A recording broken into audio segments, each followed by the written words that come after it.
నిద్రపోయే ముందు 11 మాటలు శివనామని చెప్పి పడుకోమని చెప్తారు. తెల్లవారి నిద్ర లేచేటప్పుడు మీరు పరమశివ భక్తులైనా సరే, మీ కులదేవత పార్వతీ పరమేశ్వరులైనా సరే, శివశివ అంటూ లేవడాన్ని శాస్త్రం అంగీకరించదు.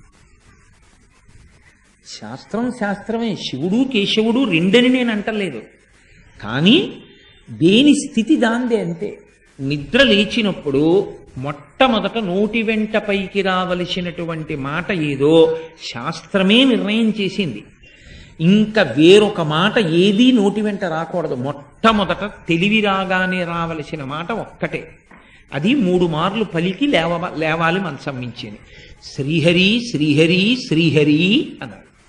3 మాటలు శ్రీహరి అన్న నామం చెప్పి మాత్రమే లేవవలసి ఉంటుంది. అంటే జాగృతి ప్రారంభమైంది. నిద్ర లేచాడు, రక్షణ చెయ్యవలసినటువంటి వాడు శ్రీ మహావిష్ణువే.